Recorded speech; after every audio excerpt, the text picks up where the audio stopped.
Орой минь үзэгчтэй цензургүй яриа нэвтрүүлэг эхлэхэд бэлэн боллоо. Би Тамч мөнх баясгалан байна. Манай өнөөдрийн энэ удаагийн дугаарт Энэрл нэнгүүлсэл оюун бэлгийн төвийн тэргүүн Ажаагигийн урагдан оролцож байна.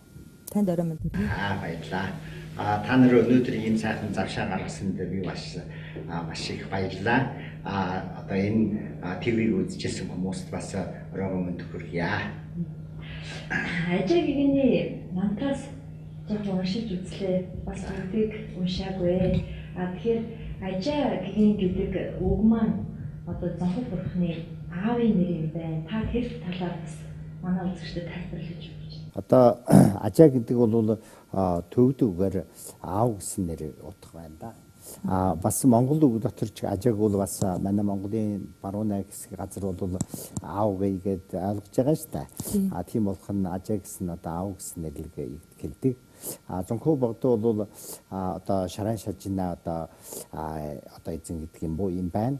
Тэгээд одоо шаран шажин гарсан дараа бол Зонхол богдод бол хойд зүрэг байхгүй.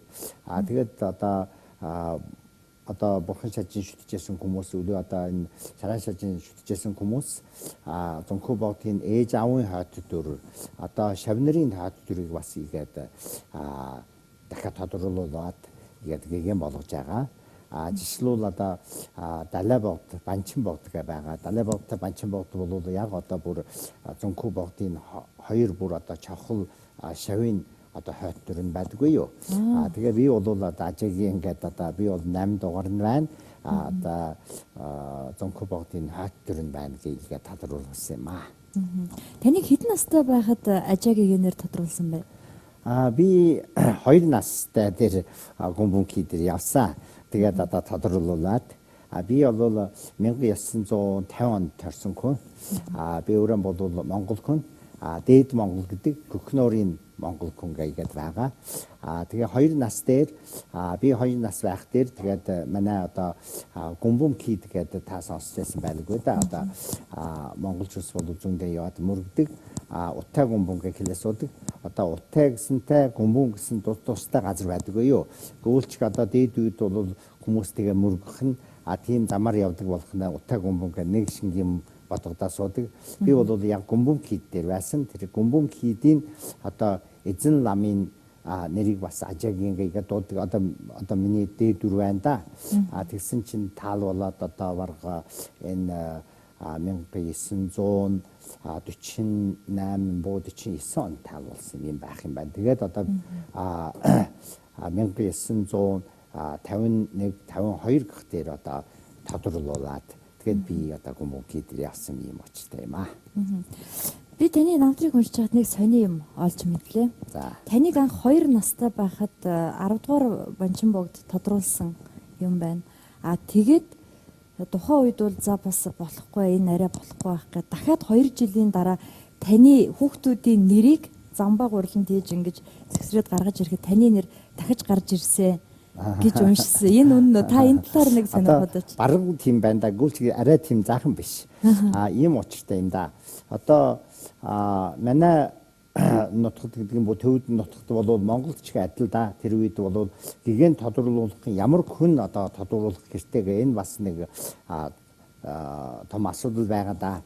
Тэгвэл одоо төвд нутгад бол одоо далай богд, банчин богд, Монгол нутгад бол одоо 9 дугаар богд байгаа ш та. Одоо ийм богд хүмүүс одоо игээд тодруулах ийм эрхтэй гэдэг юм бууч хүмүүс бас ийм том гэгээчүүсээр одоо игээд богд хүнээр тодруулах ийм хүсэл байдаг. Тэгээд одоо би бол одоо 10 дугаар богд банчин богд байна да. 9 дугаар банчин богд бол гомбомд моронжиж таал болсон гомбонд арай биш та гомбоос ор газар. Тэгээд одоо 10 дугаар банчин богд бол тодруулсан дараа гомбонки дээр байж ясан да. Тэр үед бол тэгээд 52 онд байх юм байна. Тэгээд одоо тодруулах гээд тэгээд банчин богдод хүсэлсэн байх юм байна да 10 дугаар банчин богдод. Хүсэлсэн чинь банчин богдод тэр үед бас нас нь бага байгаа. Надаас одоо 12 нас ах байдаггүй юу? Одоо байсан болов.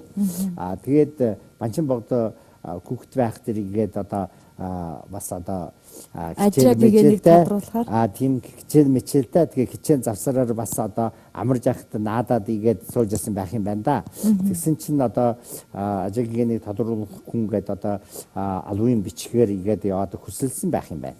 Тэгсэн чинь Банчин богд бол за нэг харандаа аваад тэгээ нэг улаан харандаа аваад тэр нэрийн дээр игээд таваад нэг 10-аад нэр байсан байх юм байна да.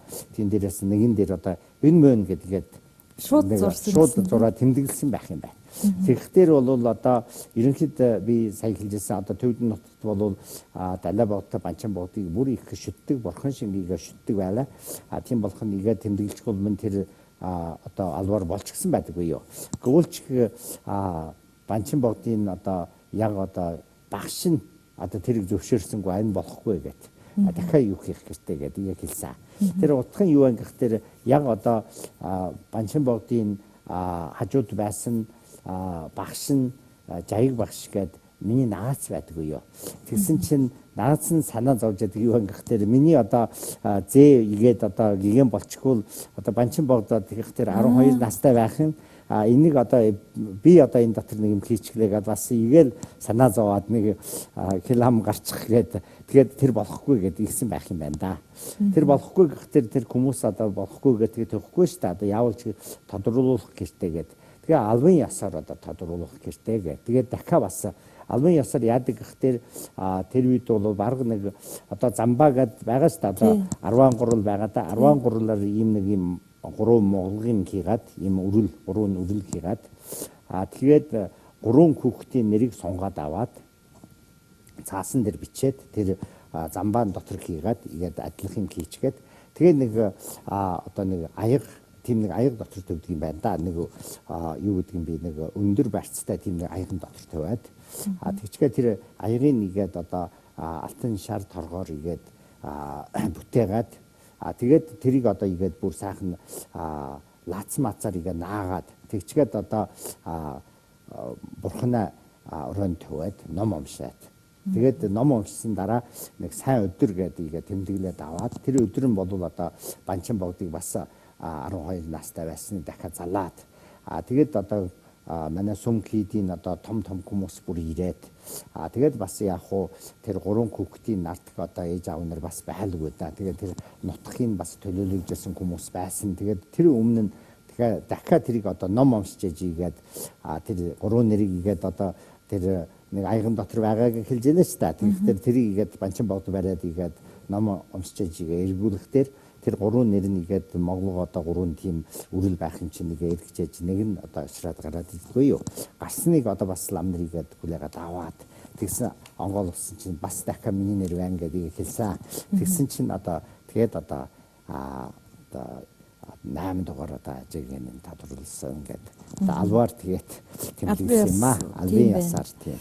Тэгээд таныг тодруулах яг тэр үед чи одоо хятадын соёлын хувьсгал нэлээд хүчтэй явж исэн. Онцог байх юм. За тэр тийм. Тэгэхээр таны багш нар одоо танд ном заахтаа бол нууцаар зааж исэн. Одоо Цүлтэм, Лагсам Римбүчи, Жаяг багш гэх хүмүүс нууцаар ном заасан гэдэг та тэр дурсамжаас хаваалцаж. За тэр бол ийм учиртай.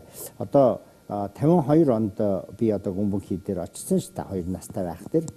Тэр үед бол одоо гэтэд одоо Төвдөн нутгийг эзэлчихсэн байлаа да. Гүйлч одоо арай цаг бол тийм нэг ширүүн байсангүй. Сум хийд байсан. Тэгээд одоо сум хийдэр ном зам уншижсэн. Би бас 2 насаас яваад одоо 8 нас хүртэл 1958 хүртэл Гүмбэнхий дээр лам болоод ном сураад тэгээд байж исэн да. 58 оноос одоо их улс төрийн хөдөлгөөн хийгээд тэгээд шашин дээр бол их хэцүү болсон. Тэгээд одоо сум хийдийг хаагаад тэгсэн манай одоо лам хуургыг бариад шорон тавиад миний багш нар та сая хэлжсэн Жаяг багш маань миний багш байна. Тэгээд бис над ном заасан гак заасан ном гакын ном заасан одоо Цүлтэм Лагсам гэдэг энэ миний багш байна. Энэ хүнийг бас шорон төвсөн. Тэгээд бүр одоо байсан цугийн шорон төвсөн да. Тэгээд би бол тэгээд сум хийдгээ байхгүй болгосон. Тэгээд ном бурхандыг одоо шажин шүтдэг тийм чөлөө байхгүй болчихсан. Тэгсэн чинь одоо ламнар болвол яавалч одоо лам хувцас өмсч болохгүй, лам хувцас өмсөд тэгээд бурхан шажин шүтвэл мохор сүзгээд игээд болохгүй. Тэгээд хэцүү асуудал болоод тэгээд одоо би баг байсан чинь 8 нас байсан гитийн сургуульд явуулсан да. Тэгээд гитийн сургуульд яваад одоо сураад тэгээд тэгжээж одоо 1960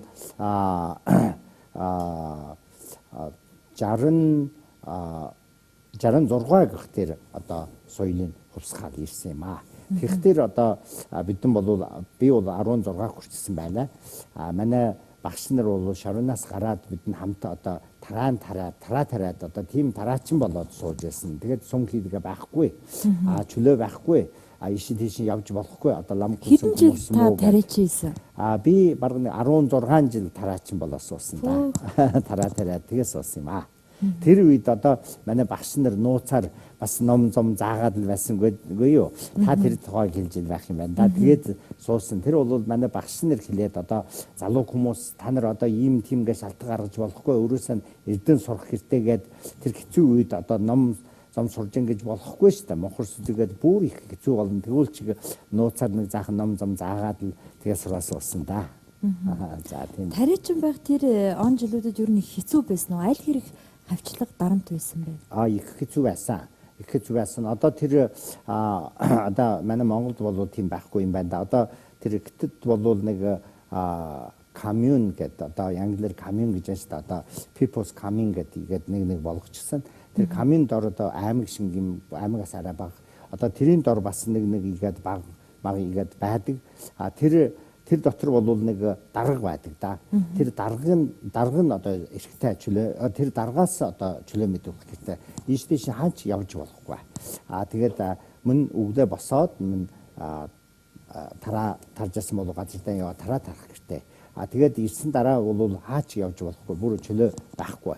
Тэр дотроос одоо өлөө одоо жишрүү гэгэн гэжсэн одоо том лам болж исэн хүм багш шиг болж исэн хүмүүсийг малхаа өмсүүлж ингээд малхааг үзэх юм байхгүй да. Нэг малгай өмсүүлж гэлэг бол одоо бүр муугар тэмдэгдсэн байдгүй юу. Тэгчгүүл бүр одоо чөлөө байхгүй. Хүн өмнө үг хэлж болохгүй.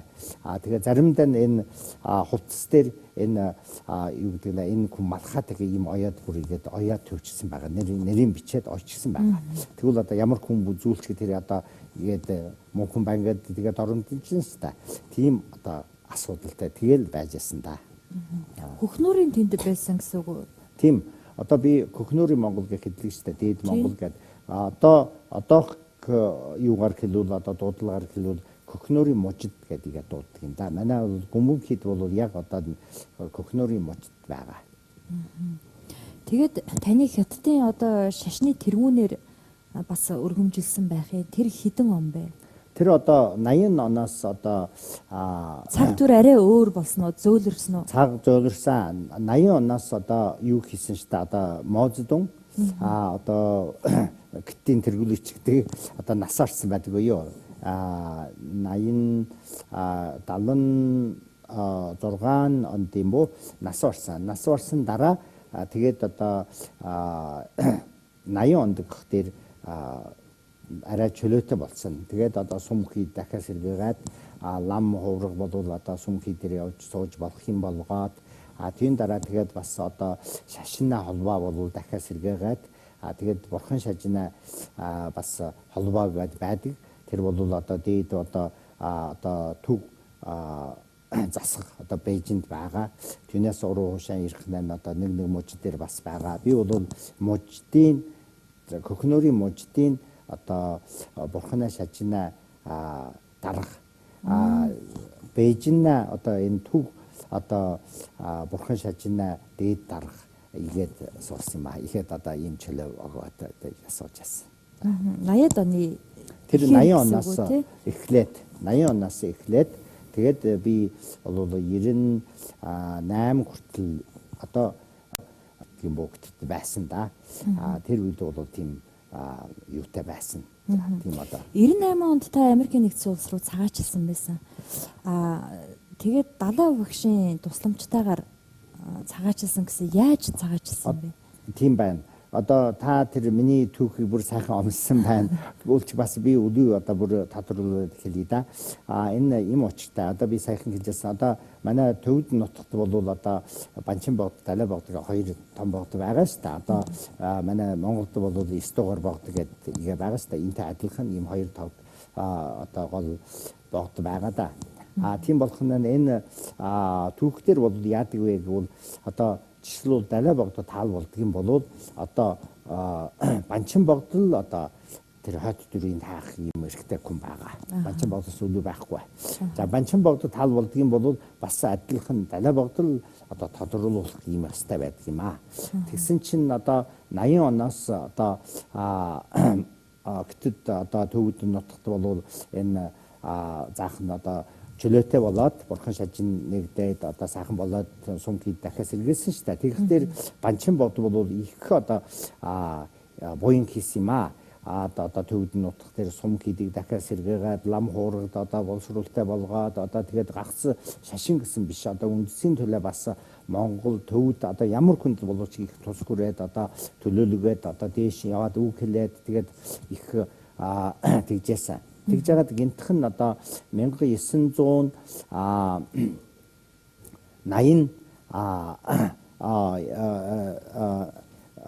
онд тэгээд таал болчихсан. Банчин богд таал болсон. Таал болсон дараа тэгээд одоо хүмүүс бүр их санаа зовоод уулаа тэгжил байлаа да. Тэгээд одоо яах вэ? Хойд дөрийн яах вэ гэд хойд дөрийн болвол одоо Далай богдоос одоо тодруулах ёстой. Гүйлж Далай богд одоо гадаад байсан чинь одоо Хэтийн засгийн газраас хүлээгээд авахгүй шүү дээ. Бүр сүүлд болвол одоо Хэтийн засгийн газраас одоо өмнө нь болвол яах вэ? Далай богдын саналыг авъя гэж хэлжсэн да. Тэгээд одоо та мэдчихсэн байх уу? 1989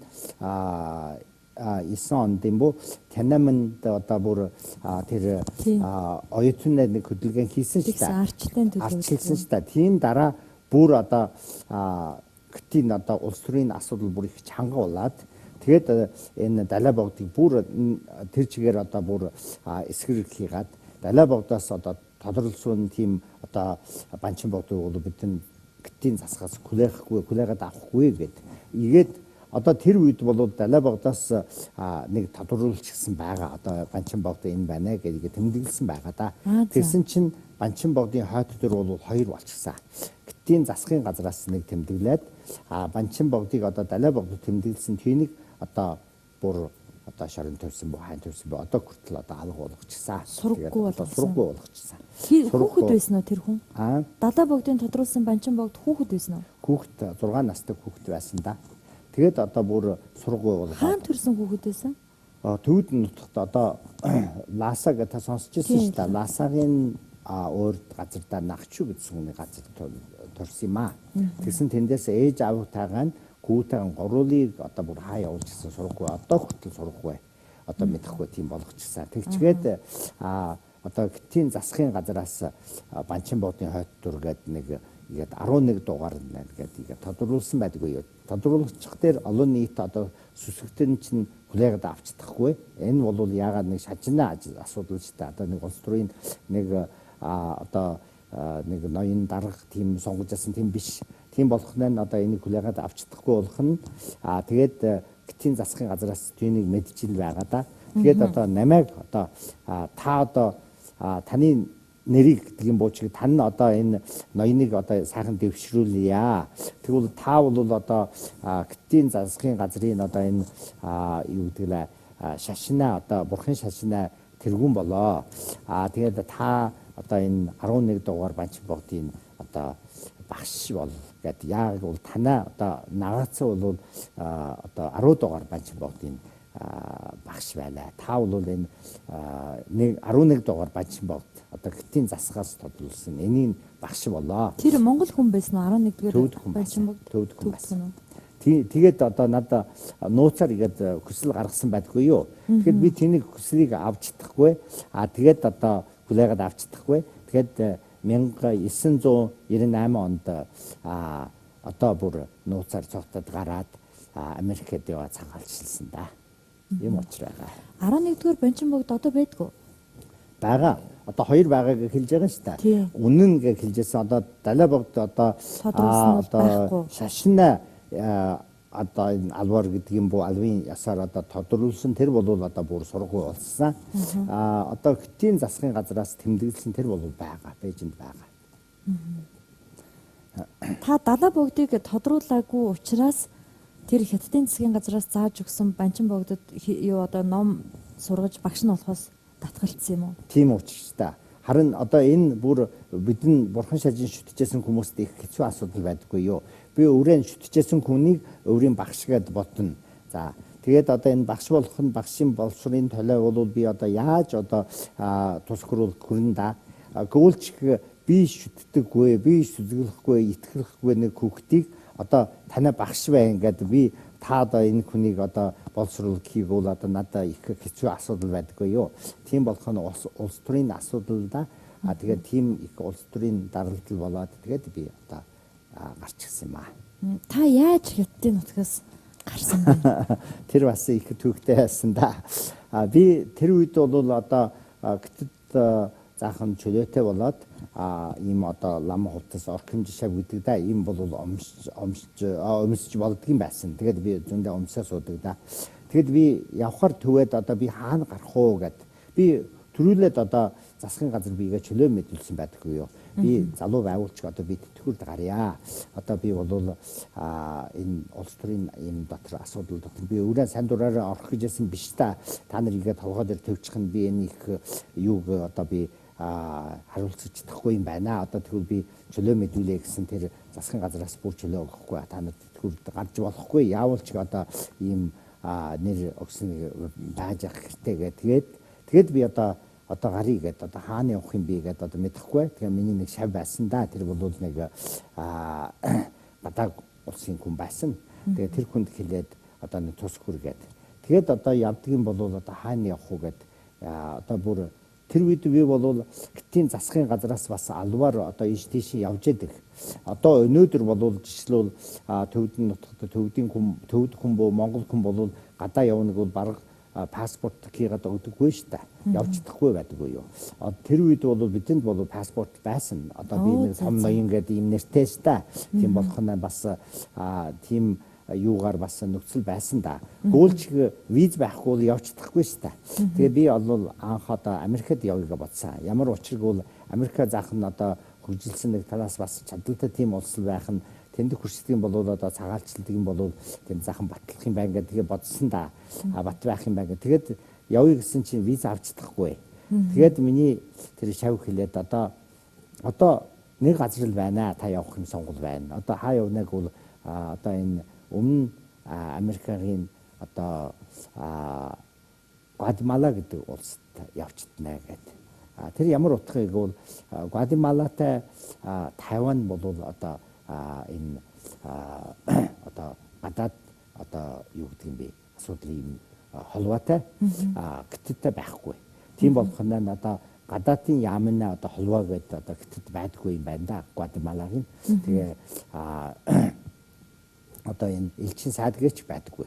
Тийм болох нь виз авах боломж юу байхгүй. Тэгвэл тэр улсад явж исэн хүмүүс тэр газраас нэг урлаг ирдэг юм бол тэр урлагаар одоо онгоцын техник аваад тэгээд шууд явдаг юм байна да. Тэгвэл тийм нэг боломж байна гэд. Тэгээд би одоо хутас муцсан солиод бүр одоо нүдэн шил ийм хар нүдэн шил зүгээд харын хувцас өмснө та. Харын хувцас гэдэг юм бо жирийн одоо хүнээ хувцас өмсөд ийм нэг сахал махал төвөөд бүр тийм хийгээд тэгээд нууцаар бидэн 5 хүн гараад явсан да. Тэгээд тэр үед бүр их аюултай байсан. Тэгжээж арай одоо гараад одоо Гватемалад хүрсэн.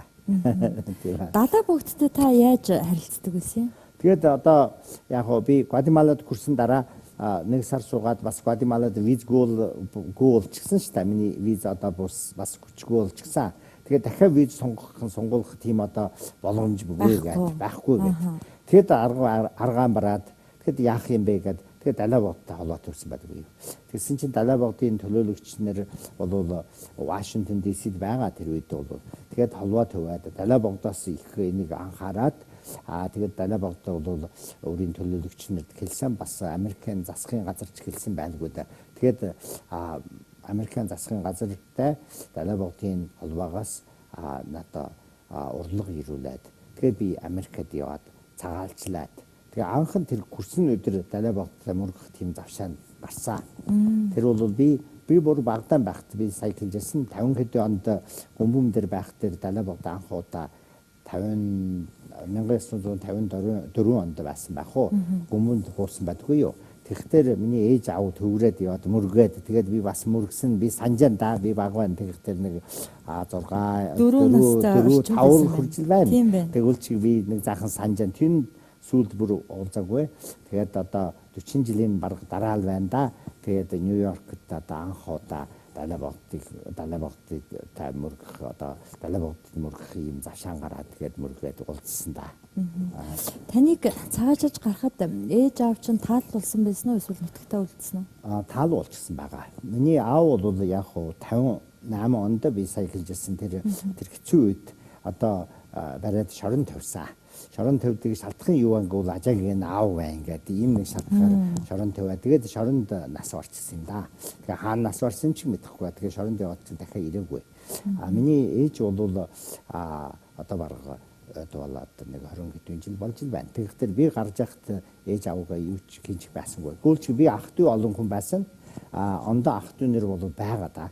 Тэгээ нэг хүнд ч хэлээгүй бүр нууцаар гараад явсан байдгүй. Тэр ах トゥ нар ч одоо сайн байдаг уу? Юу гэнэ? Ах トゥ нар чинь одоо амар тайван байж чадсан уу? Байж байгаа. Одоо зүгээр нэг заахан юу л да. Тэр хүмүүс бол надтай их холбоог байхгүй. Миний яг төрсэн ах トゥ нар байж малчихгүй байгаа да. Малчин хүн болох арай зүгээр.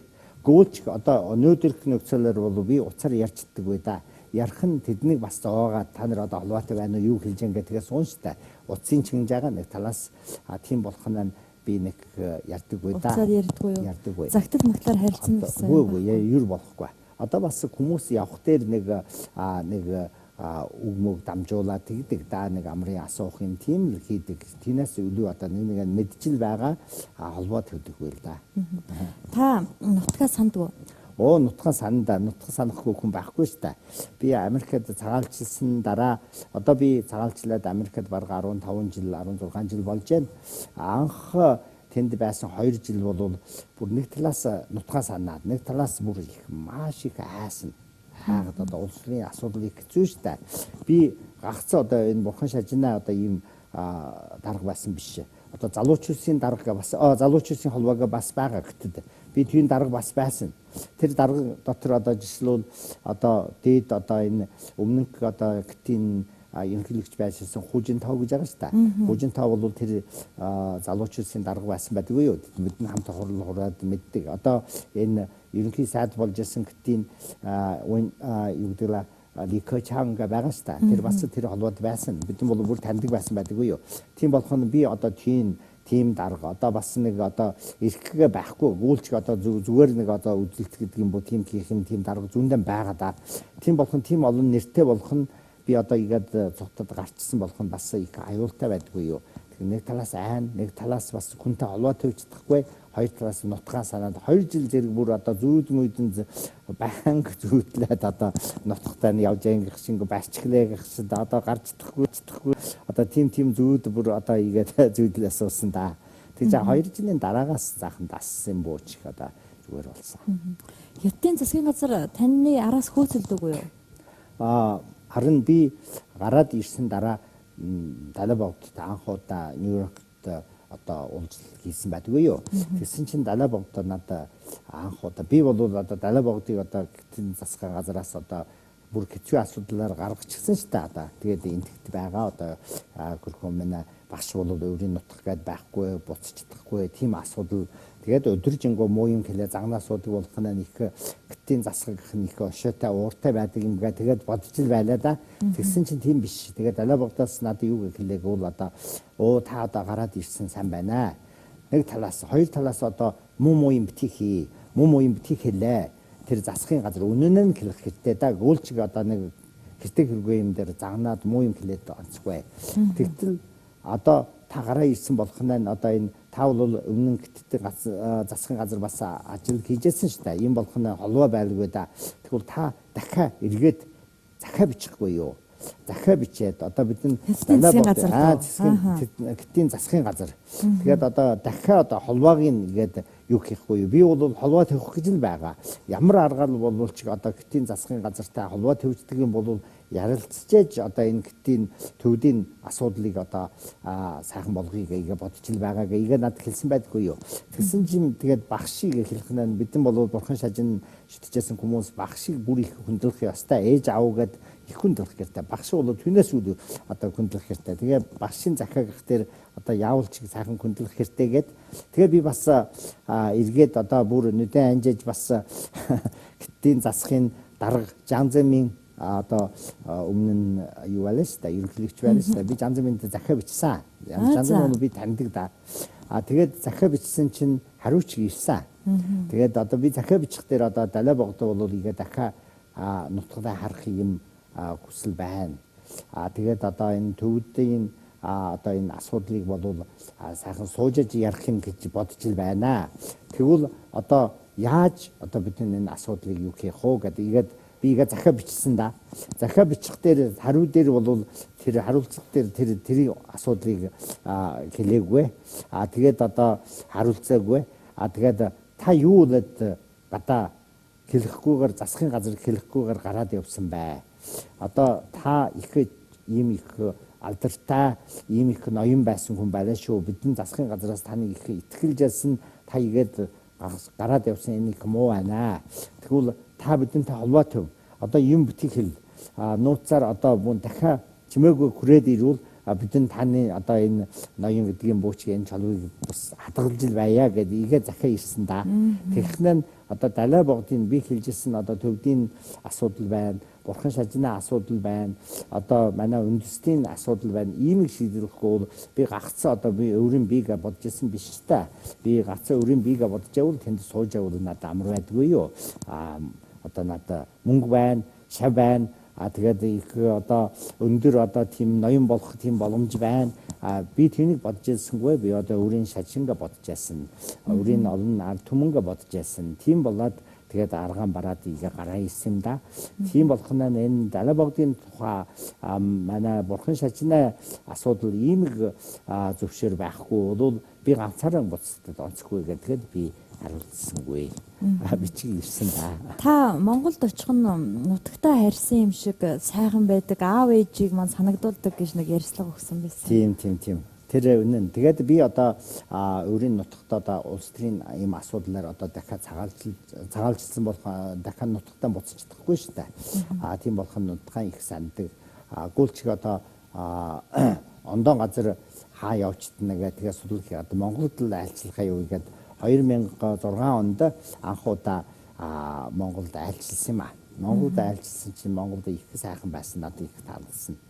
Яг бол би онгоцын буудалд буух дээр тэр юм хэлэх дээр монгол хэлээр хэлж байдаг юу.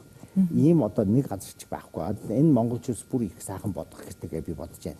Яг бол өөрийн хэлээр өөрийн нутаг дээр чөлөөтэй хэлж чадах энэ бол игээд өөрийн одоо соёл сургуулийг игээд баталж чадах газар энэ бол их чухал их ховор байдаггүй юу. За өвөр Монгол гэдэг зүүндэн байгаа. Өвөр Монгол бол монгол хүмүүс гүйлж монголоор чөлөөтэй хэлж чадахгүй. Нэг засгийн газар явал яавалж гэтээр ярих хэрэгтэй. Төвд хүнгээ бас байгаа. Төвдөр ярьж чадахгүй. Засгийн газар явдаг юм бо нэг албаар нэг юм хэлвэл яавалж гэтэд үзгээр бичих хэрэгтэй. Манай Монголд бол өөрийн соёл сургууль бүр игээ үлдээ сууж байгаа шүү дээ. Энийг бол ямар хүн бол дээр одоо ноён хүн болж байсан. Дор одоо оюутан байгуулч энийг сайхан бодох гэж бодож байна да. Тэгэхээр надад бол яах вэ энэ их таалагдсан. Тэгээд одоо би Монгол нутагтай сайхан юу хийгээ. Тэгээд хөдөө мэдээ явсан чинь хөдөө бүр Монгол гэрд амьдралдаг. Тэгээд одоо хүн ирэх нь өмнөөс дээж өргөө дээж цацдаг. Тэгээд дотор явах нь дээр суугаад хомор суулгаад цайг хийдэг. Тэр бүр би багтаа манай нутагт баг тийм байсан тэр цугийн санаад их сайхан байна гэдгийг бодлоо да. Та Монголд хэд удаа ярьж байна? Одоо би нэг 9 буу 10 удаа ч хийж байна да. 2006-наас эхлээд нэг жилийн нэг удаа ирдэг. За. Таныг сая Монголын цусны өвчтөе хүүхдүүдэд эмнэлэг барьж өгсөнд хүмүүс монголчууд маш их талархалтай байгаа.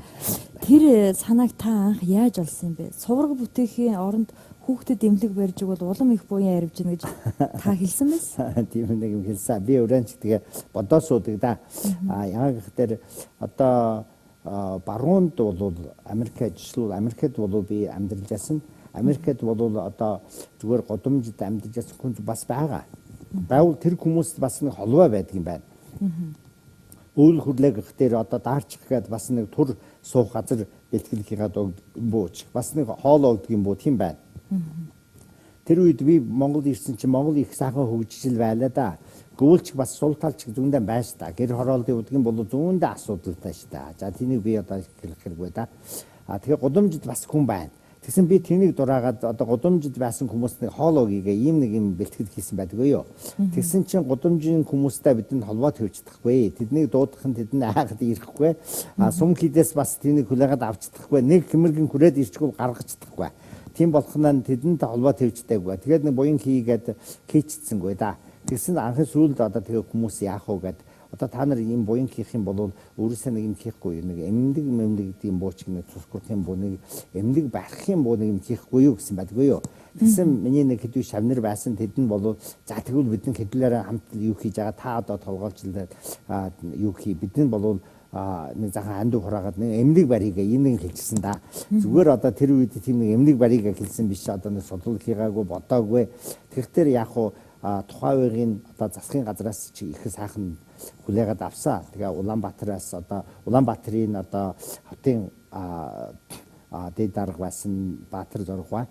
Тэгээд одоо мөн ярмагт газар өгсаа. Газар өгөөд за та нарын эмнэлэг барьдаг юм болоо энд барь гэдэг игээд тэр зөвшөөр мөшөр ямааш их хурдан бүтээгээд өгсөн байдгүй юу. Тэгсэн за тэнд нэмлэг барья гэдэг игээд эхэлсэн да. Тэгсэн чинь сүүлд одоо төвийн шугамд холбогдоогүй газар байсан уу? Тийм тэнд одоо юу ч байхгүй тэгээд улаан байхгүй нөхцөл юу ч байхгүй шүү дээ. Тав цахилгаан юу ч байсангүй. Тэгээд барьчихдаггүй. Тэгээд би өврөөч эмчхэн биш та. Тэгээд одоо эмнэлэг барьж ингээд тэгээд жоохон барийг их дээр яаж барьдаг юм мэдэхгүй шүү дээ. Тэгсэн чинь сүүлд одоо эрүүл мэндийн яамнаас одоо эхнэлгсийн төвд тэр юу гэвэл хүүхдийн хавдрын энэ тас хэсэг бол их сул байна. Энэ дээр та нар буян хийдэг юм бол сайн байна гэд. Тэгээд тэнд одоо тус хүрээд эмнэлэг барихаар төвсөн да. Тэгээд эхэлсэн юм аа. Энэ анх одоо түүхний юм байгаа. Хэдэн жилийн дотор барив нэлээ? Одоо нэг 2 жил үлээш 3 жил арай хүрээгүй игээд барьчихсан. Анх барьж байхдаа энэ бас их төвтэй байсан. Одоо эрүүл мэндийн сайдаас одоо яамнаас одоо тэр ламбагва тэр үед тухайн үед сайд байсан да. Тэгээд хэлээд одоо 3 давхар баашин барихгүй юу? 3 давхар баашин бариад 2 давхрын эмнэлэгт бэлэгл 1 давхрын та нар одоо тэгээд буйна ажил хий гэд эзлээд тэгсэн байдаг үү. Тэгсэн бидний 3 давхрын баашин барийг гэдэг судалсан чинь одоо энэ хавдрын хүүхд хавдртай өвчтөнд байгаа ш та энэ их хурдан хэмжээгээр игээд өсчил байна да. Тэгвэл нэг 2 давхар барьдаг юм бол нэг 20 хүүхд биш багтахгүй юм байна. Тэгээд тэр боломж байхгүй ингээд бид энэ өөрөөсөө бодож ягаад нэг 6 давхар тэгвэл нэг 50 хүүхдийн ортой ийм нэг эмнэлэг барья гэж шийдлээд эхэлсэн. Тэгж байгаа барьж байгаад одоо тэр 6 давхар гэжсэн тэр одоо бас 2 баашин болчихсан. Одоо бол одоо 2 баашин барьчихсан байгаа. Тэгээд одоо дотор нь одоо тоног төхөөрөмжтэй бүр одоо мис заслын газар одоо нирана тасга гэдэг бүр байсан юм хийчихлээ.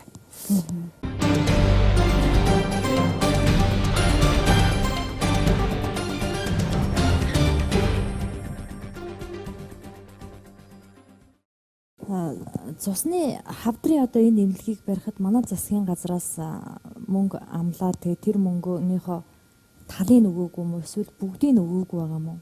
Би тийм мэдээлэл авсан. За одоо яг анх нэг барийг ихтэй одоо 6 давхар гэж би нэг сая хэллээ. Одоо тэгээд тэр дорхиг одоо сурантай тоолоод 7 давхар байна да. Тэгсэн чинь энэ 7 давхар баашин барийг ихтэй одоо нэг 4 тэрбум одоо төгрөгийн ийм одоо төсөл гарсан да. Тэгэхээр тэр тухайн үед тоолсон бол одоо нэг 2 сая доллар л байх юм байна. Тэгвэл одоо би бол нэг хандивар одоо игээ цуглуулж асан. Би өөрийн нэг заахан мөнгө сөнгөнч тэр дотор нийлүүлсэн. Тэгээд одоо шавнарч нэг заахан мөнгө өгье гэж хэлсэн. Тэгээд одоо засахын газраас нэг цус хөрхлөө гэд бас игээд юу хийсэн юм да.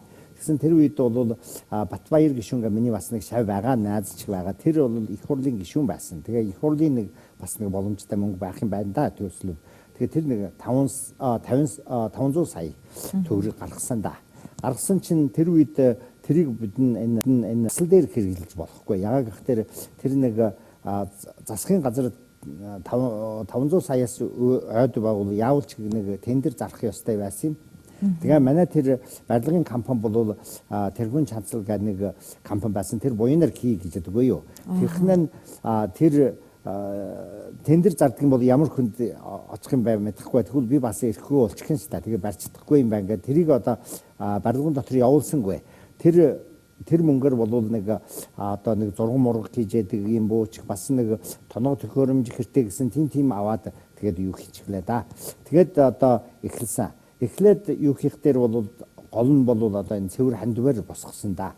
Тэгээд нодлон одоо 2013 онд бас одоо манай хэдүү нааз нар шавнар одоо их хурлд одоо игээд көсөл гаргаад одоо их хурлын гишүүчээс гар үсэг бичээд бас нэг мөнгө юу хийх юм байна да. Тэгсэн чинь нэг 400 сая одоо өгөхөр игээд гарсан. Тэгээ гарсан чинь бас энэ дотор нэг сонирн болчихлаа. Ягаад гэхээр одоо манай энэ эмнэлэг игээ барьж байгаа ш та. Анхаа удаа 3 давхар гэж хэлж яддаг. 3 давхар чинь 6 давхар болчихлаа. 6 давхар болчихгээ тэгэхээр эмнэлгээс бас хүсэл тавиад одоо энэ дотор нирана хэсэг оруул, мис заслын хэсэг оруул бас нэг ийм тийм гэдэг хэлээ ирэхдээ би өмнө нь бодож байсан энэ дотор бүр багтахгүй болчихсан. Тэгээд манай энэ одоо орчин үеийн бас нэг заахан стандарт шиг юм сайхан болж байгаа да. Сайхан нар барьж байгаа. Тийм болох нь нөхцөл нь тийм сайхан болоод тэгээд улсаас юу хийжсэн одоо ерөнхий сайдын нэг төсөлбөр орж ирсэн ангог манай энэ эмнэг дээр суулгахаар төвчсөн. Тэгэхээр бидэн баялаа тэнийг суулгая гэдэг. Тэгээд нэг давхрын дээр гаргая гэдэг.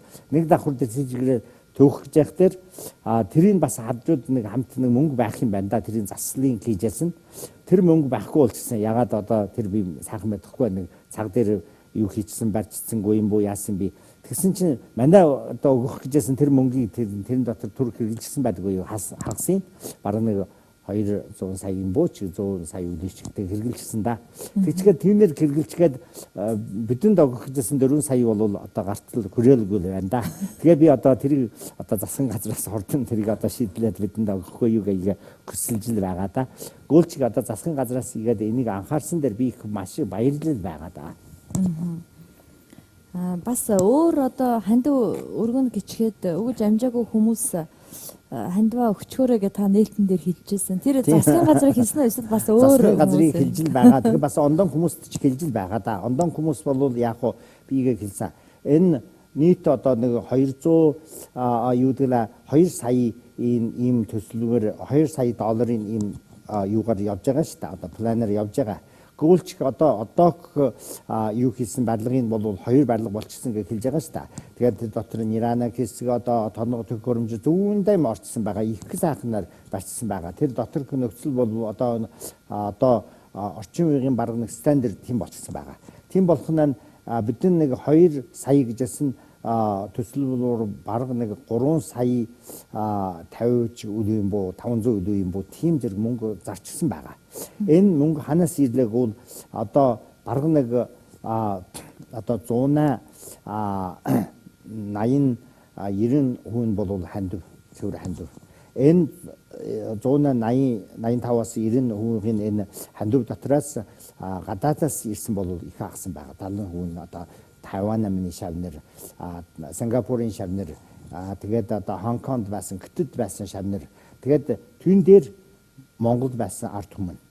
Адил бас гадаа улсад байсан монголчууд бас их арга хэмжээнд одоо хандивын ийм арга хэмжээнд их юу хийгээд бас мөнгө нийлүүлсэн. Одоо улсын тэр нэг 400 сая одоо нэг 200 мянган үлээ шиг одоо энэ мөнгөний бас ханч их юу хийж байна ш та зөрөө гарч л байна да одоо долларын тэр одоо яаж тоолдог юм бэ 200 мянган үлээ шиг доллар л байна да энэ орчдгийн болвол энэ бараг нэг 110% байгаа. Тийм болоод игээд явж л байгаа. Тэгвэл би бас нэг заах нь одоо энэ дээр бас нэг найз майзаа гартаас нэг заасан мөнгө зээлээд бас энийг одоо сайхан дуусгахын төлөө игсэн байгаа да. Тэгвэл би хэлж яддаг нь юу ангуул засгийн газраас одоо анхаарахгүй юу? Та нар төрүүлээд өгсөн гэсэн амлсан маань та нар угаад ирээ. Сүүл бол бас та нар анхаарч яг бол энэ хүүхдийн хамтрал бол миний одоо хэрэг биш. Олон нийт ард түмний хэрэг байна.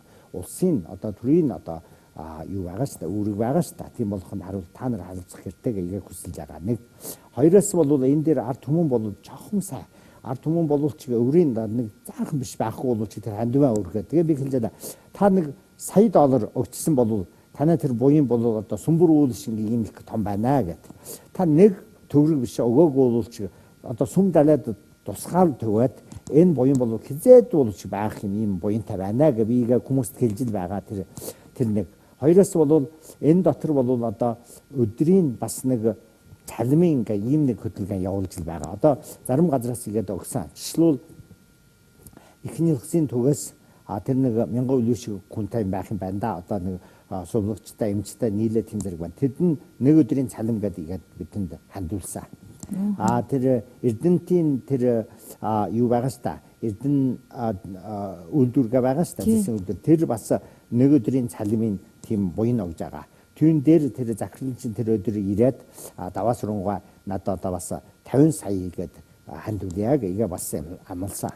Бас нэг үцээ сургууль гэх тийм нэг сургууль байна. Тэр сургуулийн бас бүр бага хугацаанд нэг өдрийн цалмыг игээд бас хандуулсан. Нэг 6 сая үлээ шиг игээд юу хийгээд өгсөн. Тэгвэл би нэг хүсэлж яадаг гэдэг юм бөө уриалж яадаг юу ангуул одоо манай Монголд бол том компани зүүндэн байгаа. Том үйлдвэр бас зүүндэн байгаа. Тэгэхээр түр бас юу гэдэг юм байгуул бас зүүндэн байгаа ш та. Эдэн бол нэг өдрийн цалингаа ийм нэг буян хийхгүй юу гэдэг бодож байна. Энэ хандуу игээд өгдөг юм бол би энээр юу хийнэ гэвэл одоо олон нийт надад итгэлээд игээд энэ олон нийтийн буяндаа миний өөрийн буян биш. Олон нийтийн буян миний бигээр дамжуулаад игээд ийм цаахан бүтчихсэн ш та. Энэ олон нийт намайг итгэлсэн гэсэн үг ш та тийм ээ. Тийм болох нь та нар игээд надад игээд юу хандив цаахан удгийн болвол бид энэ дууссангүй юм сайхан дуусгах юм хийя. Тэгээд тийм дээр давхар одоо юу гэдэг юм бэ үргэлжилж бас одоо буйнаа хэрэг игээд яваад хийя гэдэг игээд олон нийт игээ хүрээж л байгаа да.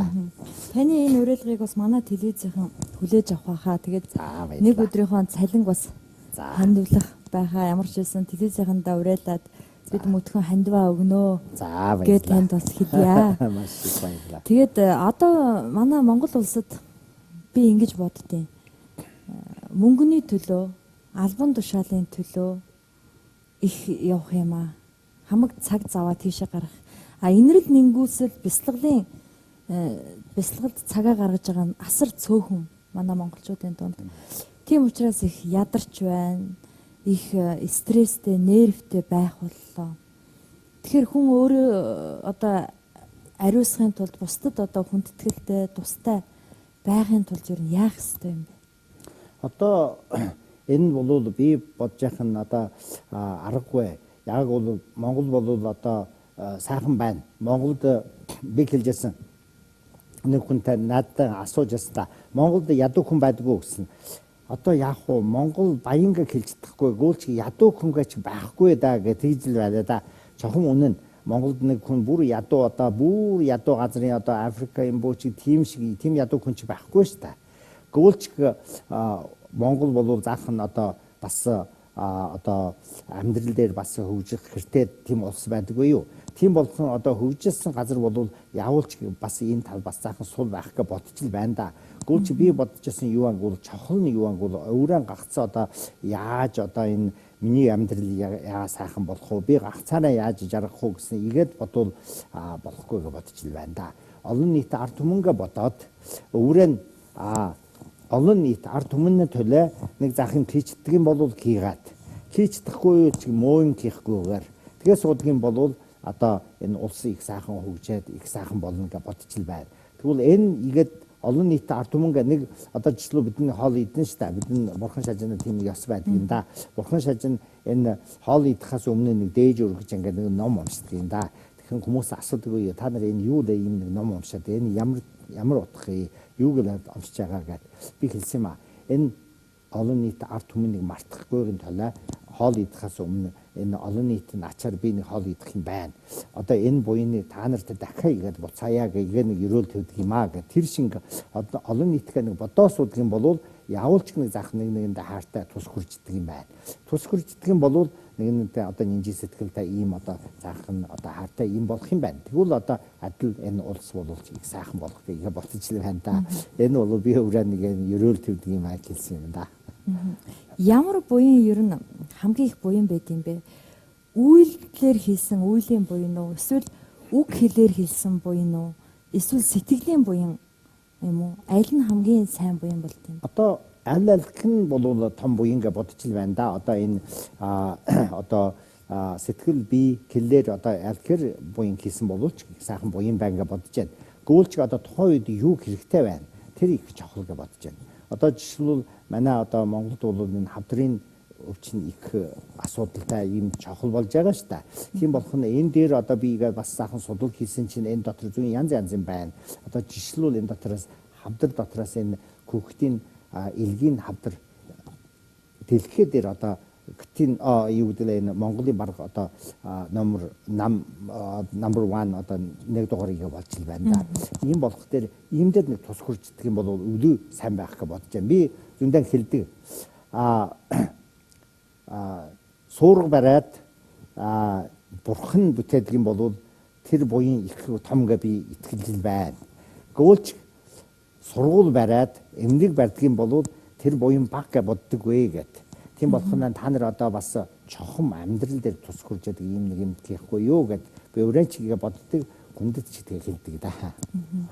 Бидний нэвтрүүлгийн цаг дуусаж байна. Тэгээ та Монголын ард түмэнд зориулаад нэг сайхан үг хэлэхгүй юу?